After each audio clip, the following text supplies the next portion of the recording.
But what I actually do mean by personal brand is this is how the broader audience in concentric circles and sort of a ripple effect knows you, what knows you for, likes you, and trusts you for. Yeah. That's a personal brand. Welcome to Digital Dominance. I went from building HTML websites in high school to helping 7- and 8-figure service businesses generate more revenue through better design, SEO, and marketing. On this podcast, I bring you expert tactics and tools to help you turn your online presence into your biggest sales asset. If you want someone on your team to help you navigate the world of digital marketing, head over to FroBro.com. If you're a service business owner, your reputation is your runway. And in today's crowded digital space, building a personal brand isn't just for influencers. It's how you stand out, build trust fast, and attract clients who believe in what you do and why you do it.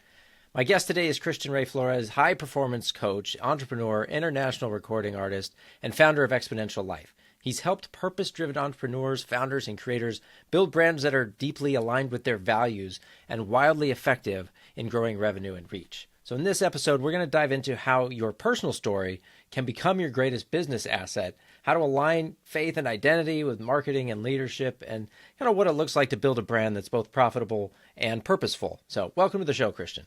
Thank you. Thank you, Jeffro. Yeah, I'm excited for this conversation because a lot of my guests are experts in one particular field of marketing, but you've got a story that ranges all over the place. You've done all sorts of things internationally.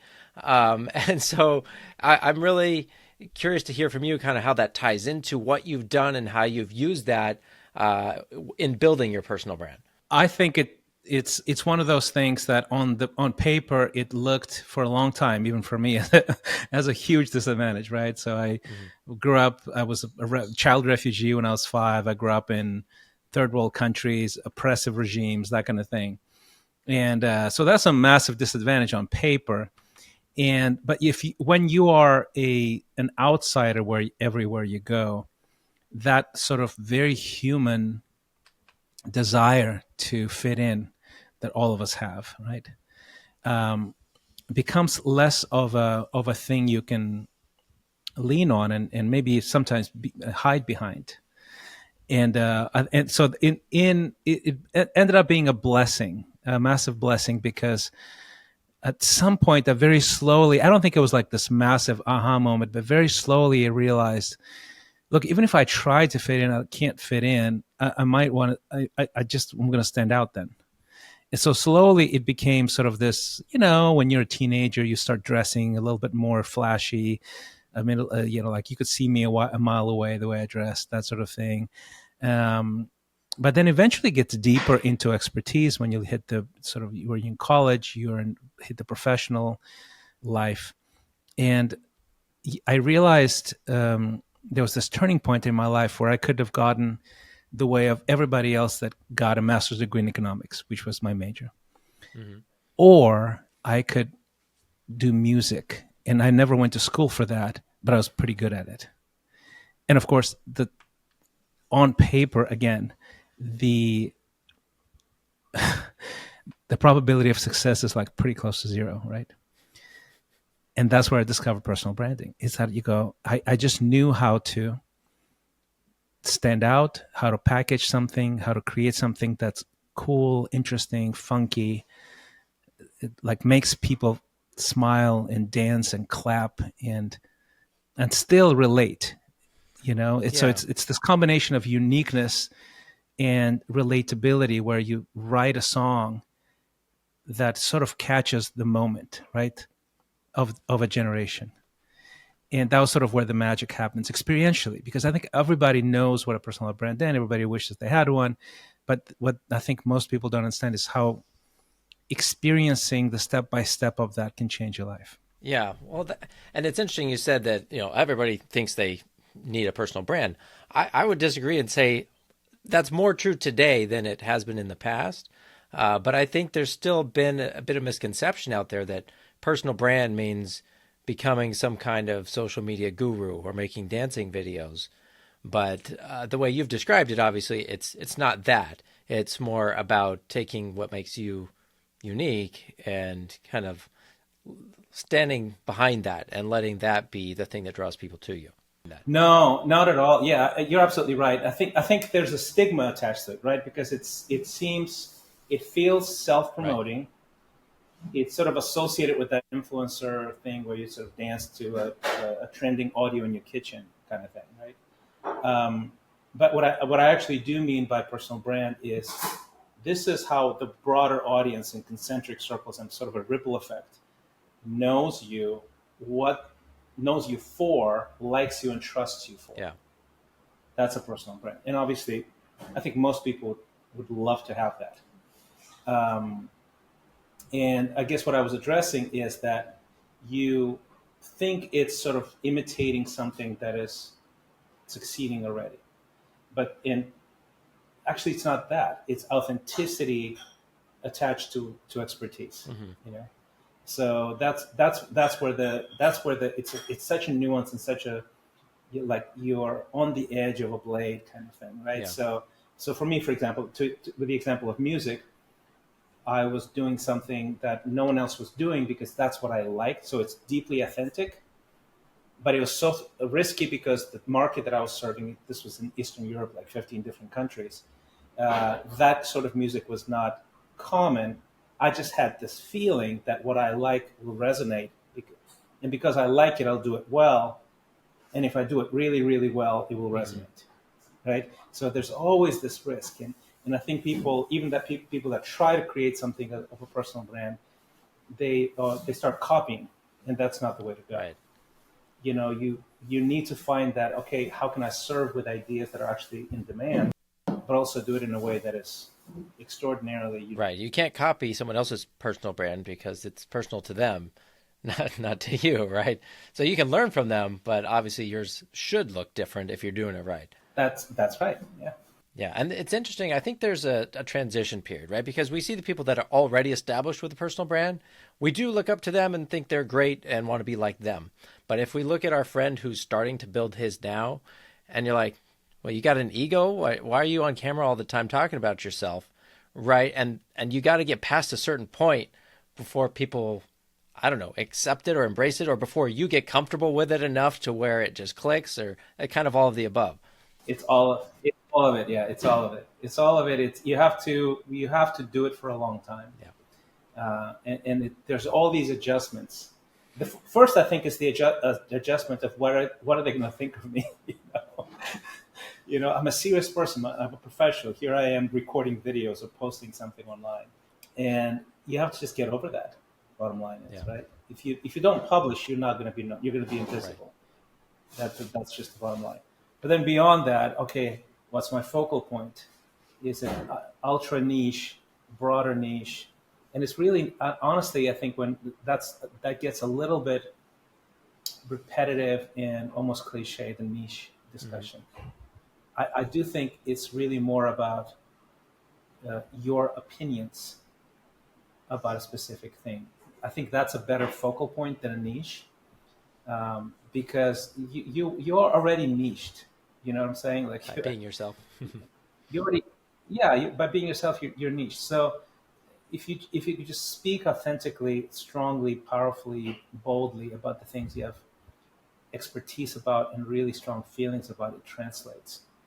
Um, and but there's also degrees of that, right? How comfortable can you be? Yeah.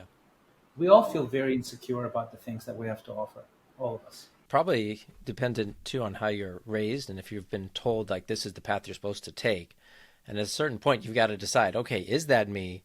Am I going to stand behind that, or am I going to take a different approach? And kind of like, if you want to create a personal brand, you have to know who you are, what you stand for to a certain extent. And because otherwise, you're, again, it's back to building someone else's idea of what your brand should be. Well, we're all handed a blueprint. When we're children, we're handed a blueprint by our parents, our environment, our culture, um, uh, our ideologies that have influence on where we are. We're all handed a blueprint. When we enter college, we're handed a blueprint. When we enter sort of the professional life where we're practitioners of the thing that we learn to do, we're handed a blueprint. So we have this collection of blueprints.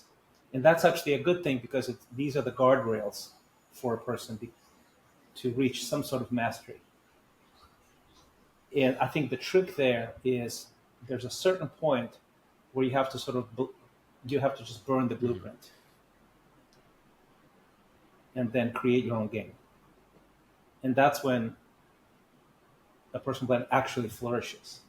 And I think just you can even start with a blueprint, and that's totally fine. I think actually most people that are extraordinarily successful, they will tell you that they started just by, sort of being a bad copy of somebody else, and they're not ashamed. So you learn Hmm. publicly, and at some point there's some sort of shift that happens where the blueprint doesn't fit anymore. Yeah, that makes sense.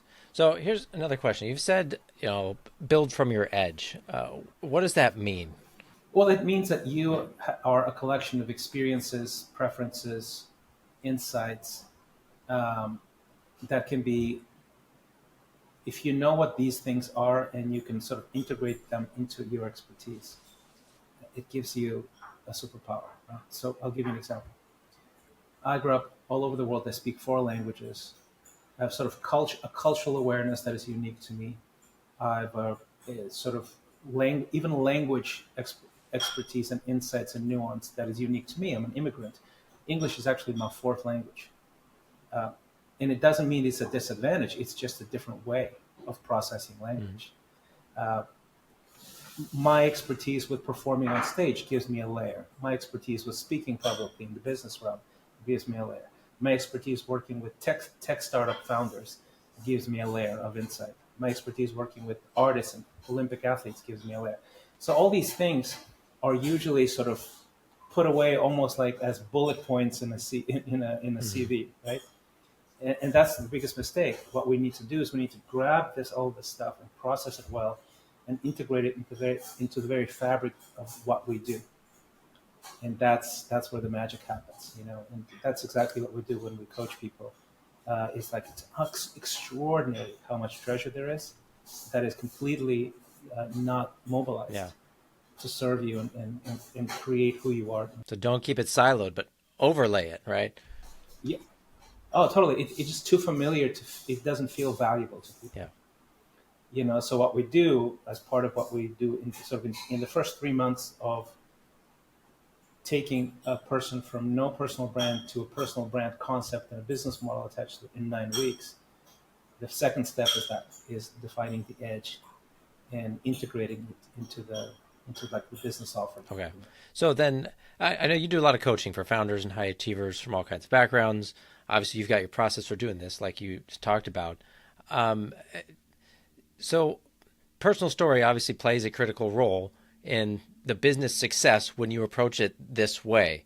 Um, how do you convince someone that that's true? Because I think a lot of people feel like, my story's not that interesting, right? Why would people care about who I am rather than what I know? We do a lot of digging. We do a lot of digging, a lot of storytelling, and in that sort of interactive person to person, heart to heart, life on life, both me with somebody and then in a cohort of people who are doing it, it's just this magic happens, right?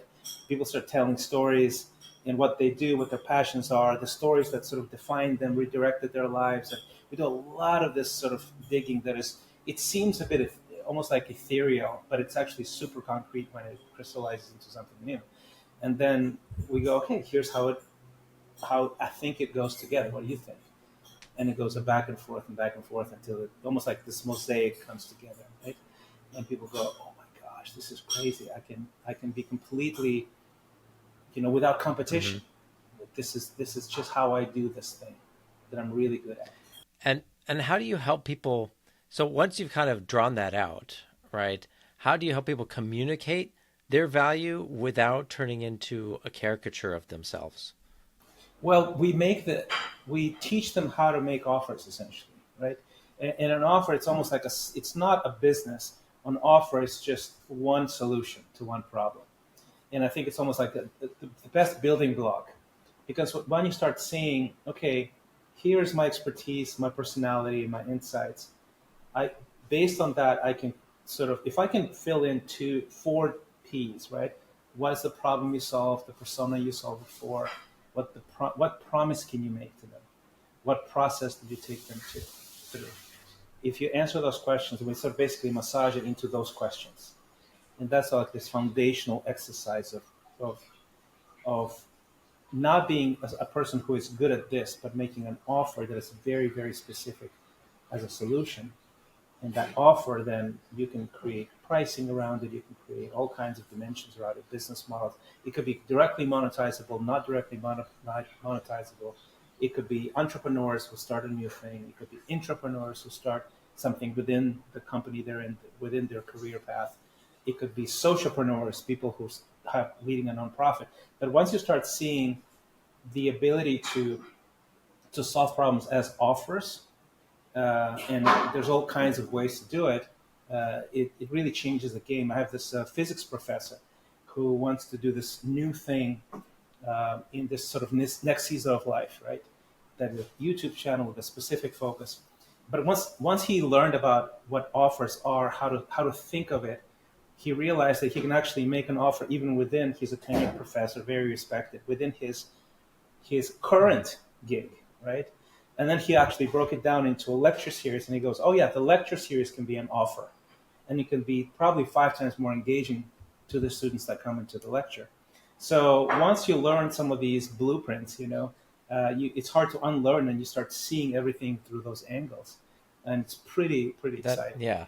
No, that makes sense. And so what about AI though? Like do you encourage people to use AI when they're pitching these offers and writing up copy and stuff, or does that kind of bring us back to that mean of sounding like everybody else?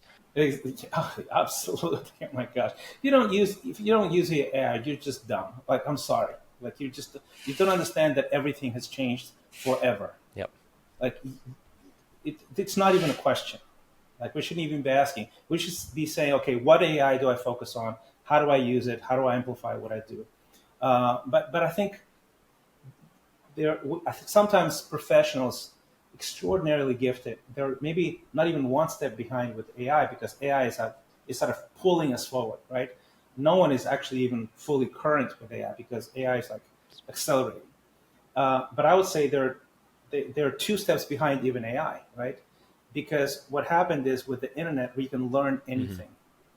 That's what the internet gave us, and people have they learned up to a certain point, and then they stop learning. They just keep doing the thing that they do, and they don't have the lifestyle to support rapid immersive learning, and that's what the internet gave me. Social media and other platforms, there are all kinds of different platforms that are video, audio, that they're sort of social, they're newsletter, social media platforms.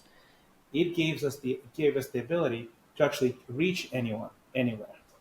That's the second thing we're behind. So we're not, if we don't have some sort of platform or two that we focus on, hyper focus on, like, we're a step behind.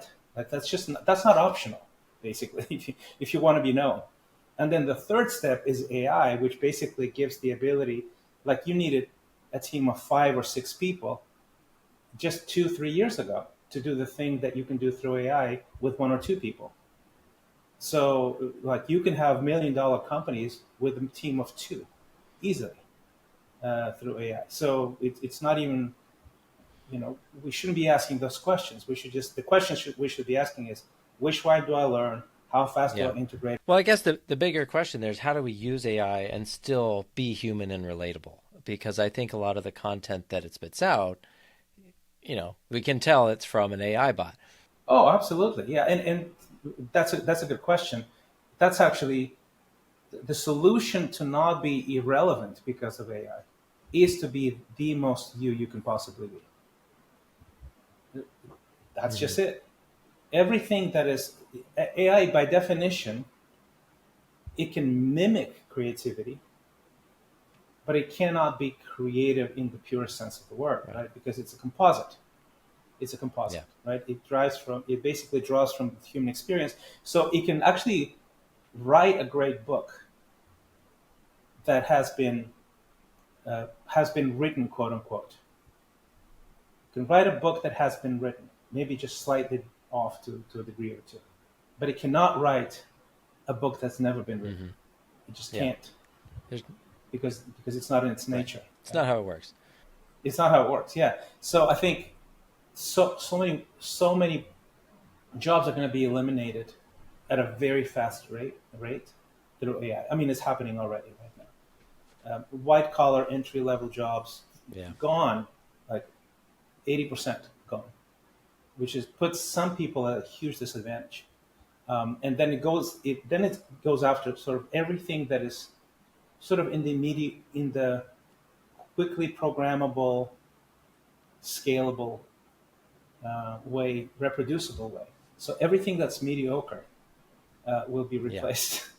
And I mean accountants, lawyers. Like just 5 years ago, I think it would be unthinkable to even think that way, right? But anything that's in the middle can be replaced actually quite quickly. Yeah. Um, so it's extraordinary because that the personal brand piece is you showing up as extraordinary and unique, and that's basically the best way to future-proof Yeah. yourself. And I think there's one more piece to the whole like personal brand equation we haven't talked about yet, which is purpose, right? That's something that's unique to you. It's something the AI can't replicate. So how does that, your own spiritual alignment and clarity of values help someone grow as a business owner who's, got a service business or something? I think there's been a study. I think it was Rory Vaden's organization. They specialize in personal branding. They actually did a fairly significant study on the American public. And what they said is that what came back is that Americans, on average, are willing to pay 70 something, 72, 73% of Americans are willing to pay more money for a product or service of someone whose values they align with and they feel like they know Mm-hmm. them. And I think that's the answer, right? People really don't follow organizations, they follow people. And we follow people, that's primal. We want to, and we align with values, right? So when people are sort of afraid to express their values, they're minimizing their impact. So you asked about spirituality. I'm a Christian. I've been a Christian for a long time. I grew up atheist, and that's part of my story. So I can tell that story completely, honestly, vulnerably, transparently. And I know that I'm going to attract certain people with that story, and I'm going to detract other people with that same story. And I love that because the people that are attracted, there's sort of other layers of trust and alignment that are there when we work together. Yeah, no, and it makes sense when you're talking about that. If my neighbor just moved in down the street and they come knock on my door like, "Hey, do you want to help me save the trees?" I'd be like, "That's great. Trees are great and all, but I'll pass today. Good luck." But if I follow Mr. Beast and he's like, "All right, we're gonna save the trees. We're doing this campaign," like his videos are entertaining. Like I've watched hours of his stuff. I'm gonna be like, "All right, yes, I'm in. Like here's my however much, $10, $100, whatever I've got." Because it's him. It's not that the cause was any different. It's just, it's the person. Yeah, it's the person. You want to align yourself with people and their values, and that's just deeply human. I think it's wonderful. So, and you have a phrase, impact and income, right? Because I think a lot of people try to choose one or the other. But what does it look like when you build both simultaneously? Well, I think I lean impact. So I have three things that are sort of playing against me when it comes to income. In that I grew up poor. I was raised by a couple of Marxists who hammered in me that owning a lot of money is evil, and now I'm an exploiter, Mm-hmm. right?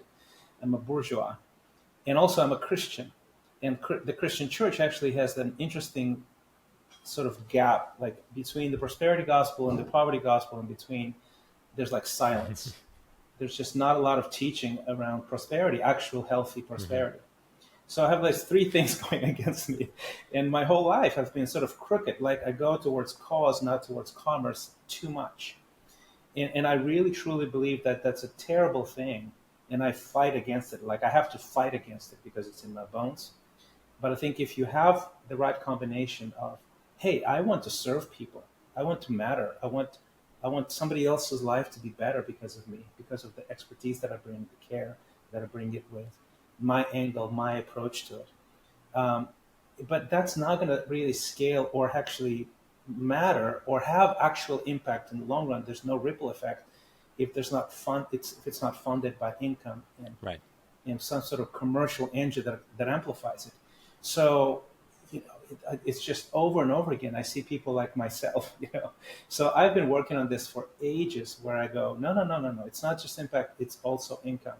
And that's super important. I am a father, a husband. It's my responsibility to provide for my family. It's also my responsibility to pay people well who I hire to work for me. It's my responsibility to provide essentially livelihoods for people who might be joining the cause and having that kind of impact. And if I don't figure that part out, the impact thing is going to suffer for sure, 100%. Yeah, if anything is going to last long term, you need to help support it and plan for that income side of things. So, yeah, oh yeah. All right, well, we're coming up on the end of our time, but I've got one last question for you, Christian. For someone listening who might be afraid to put themselves out there as the face of their business, what's one, I don't know, small mindset shift or action they can take today to start moving in the right direction? Talk to people who admire you and respect you. And then ask them, hey, can you give me two or three things that are mine specific, that for you it adds something to what I offer to them. Ask them that. And you will be surprised and shocked at how much value they'll add to you, to understanding that the things that seem so familiar, maybe insignificant to you, are actually incredible assets, and they will enrich your brand, your offering, the way you show up for them. Right, because if it's our everyday, we think it's normal and default, but other people, that's exactly it's it. totally different for them. Cool. Well, thank you so much for spending time with me today, Christian. I really enjoyed this conversation, and I think you're a great example of how personal branding isn't just about marketing. It is about meaning, what you've done in your life and in making a difference, kind of all those things wrapped up together. So for those of you listening, if you want to learn more about Christian's work or his life, he's got a free brand clarity scorecard on his website. He's got a podcast, he's got a book. We'll put all the links in the show notes. But if you enjoyed this episode, please share it with someone who would resonate with Christian's story and this whole idea of what it takes to build a personal brand. So thanks again, Christian. Take care, and we'll see you next time.